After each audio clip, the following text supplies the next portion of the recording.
I didn't get it. Oh, there it is. Okay, now we are going to talk about a steam turbine. I'll tell you how one of these work and the different parts of it. What's going on? You use a steam turbine as your backup to an electric motor. Let's say you got a feed pump that's feeding your unit. You lose your power and you got to keep the unit running. So you have a backup steam turbine that you put in service and you keep the unit running. You'd have these on important stuff like your reflux to your towers and stuff like that. So let's go through some parts right quick. Over here, I got a pipe coming out the pipe rack. And it's going to 90 down, it's going to bolt up to this flange right here. That's going to be my inlet steam. Steam going to be coming in here. This great thing from this flange down is called my steam chest. Steam is going to come in. I got a filter in there. It's going to filter out impurities. And steam chest is going to come through the steam chest. They got a little nozzle in the back. And this nozzle is going to come out. It's going to hit this wheel. All right? Now, the way this thing works, the steam in the steam chest is regulated by what they call the governor. This would be my governor back here. The governor is tied to my steam chest by something they call the linkage. And it's going to move back and forth. Now, the way this governor works, this governor is going to control the amount of steam that the turbine gets. Depending on what they set it at, as to what's called a set point. Normally, they run between 3,000 to 3,500. I've seen some run less, depending on the service. Okay, the RPM, that's the 3,000 to 3,500 RPMs, revolutions per minute. That is set by your machinist department. What goes on, as my steam comes out of the pipe rack, gets into my steam chest, my linkage is going to move, like so. And that linkage moving is going to put pressure on the spring or not to allow my steam to come in. Once my steam reaches the set point, my linkage is called hunting. It's going to be hunting, trying to find the set point, whatever that is. Once it lines out, it's going to lock in place. This is going to quit moving. The governor is going to take over, and at that point, I can open up my steam all the way. Hey, there you go. Now, let's back up a minute.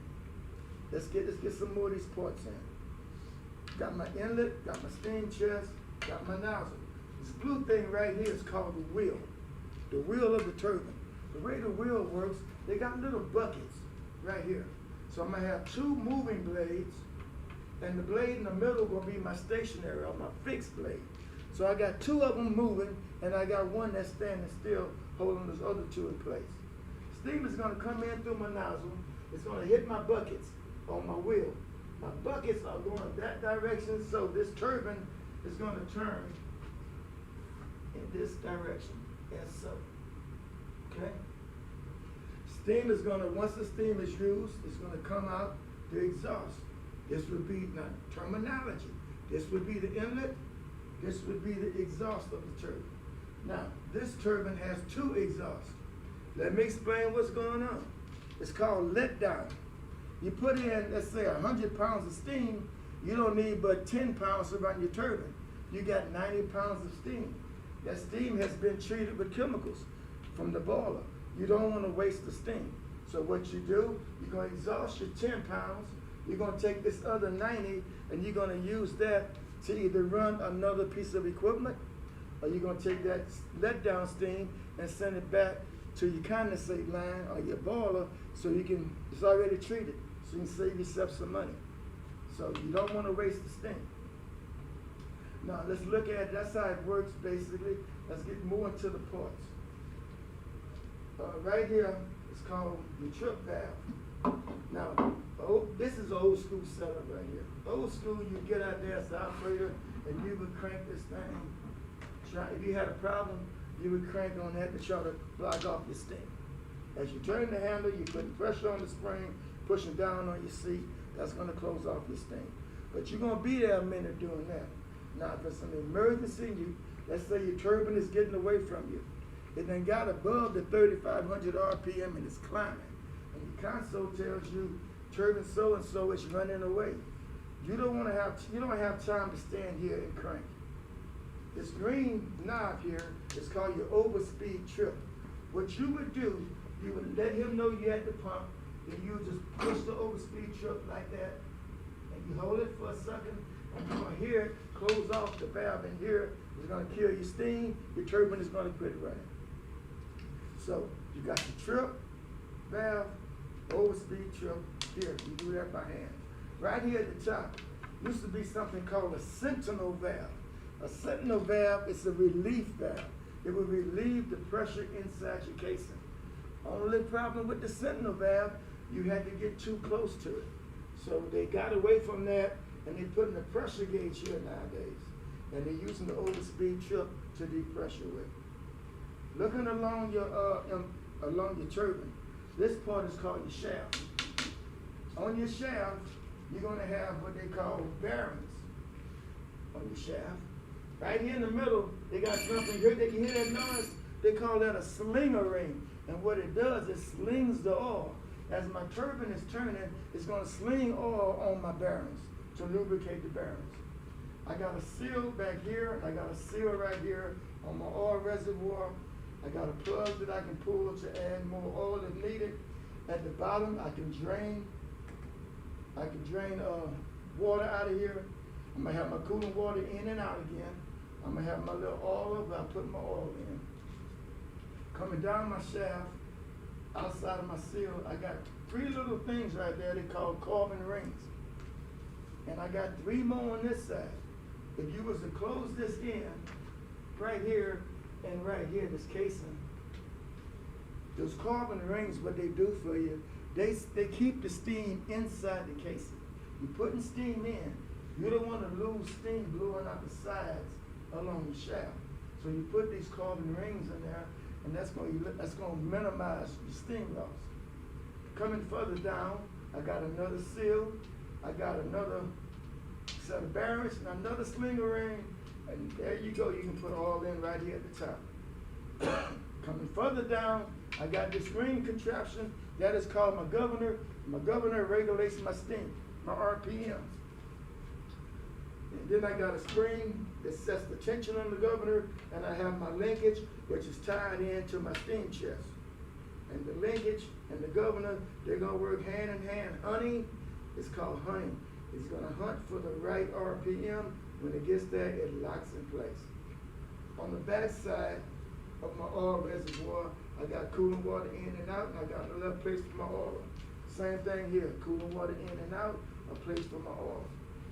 This is gonna be my discharge valve, my discharge pressure, on my sentinel valve. And that's basically how this turbine works.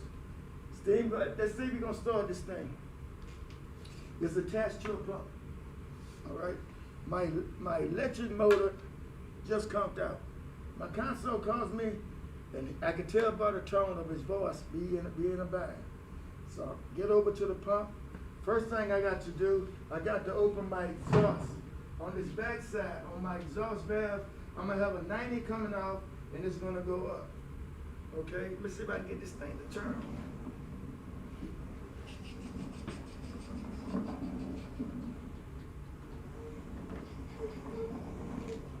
Okay, the first thing I'm going to do, I got a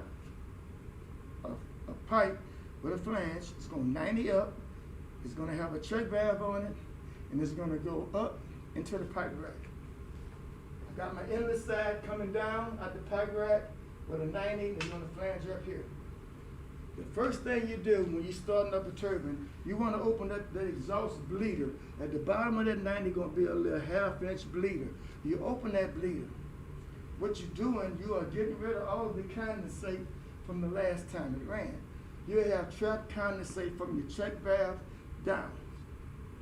So you open up, normally your exhaust is going to be on the chain valve. You open up your chain valve, you open your bleeder, and it's spitting. It's wet. While that is going on, you come to this side, and you're going to do the same thing. You're going to crack your suction. Open your suction valve right here, hand wheel. You crack that, and you're going to bleed the condensate out. So while that is doing this thing, I'm going to check my oil levels, front and back. If I gotta add oil, I do that. Same time, I go to my pump. I gotta make sure my pump, I check my oil in my pump, if I got any water, I get rid of it, open my suction and my discharge. That is very important because the minute this turbine starts turning, this pump has to be ready to go. Okay, by the time I get through priming my pump, priming is when you open up your suction to your pump and you're gonna fill up your pump casing. It could be a hot liquid or a cold liquid. You wanna make sure it's primed because you don't want cavitation. You don't wanna have air inside of your housing, your casing, when you start up. So you prime your pump, you open up your inlet, you open up your suction, you open up your discharge, you fill up your casing, and while that is going on, you're checking your oil level, you got that good, you open it up all the way now, when it heats up long enough, then you come back to your pump. Now, when you close your bleeder on your exhaust, it's going to want to start slow rolling. You'll see the turbine turning. It's called slow rolling. I'll come on my suction, on my inlet side, I'll close that same bleeder at the bottom. Now it's going to pick up a little speed. You're going to see the linkage, it starts to hunt for the RPM. So I'm here, I'm going to crack my inlet valve, and it's still hunting, putting more steam to it. Put a little bit of steam, I'm gonna have an RPM gauge here, I'll check my RPM, I'm not there, I'm still hunting.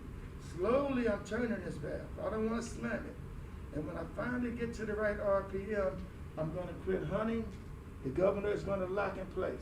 Then I can check my RPM. When I check my RPM, I realize I'm where I need to be, 3,500 RPM, I can open my inlet all the way, it's not going any faster. When I get that done, I'll go over and I check my pump. My discharge pressure should be what I need.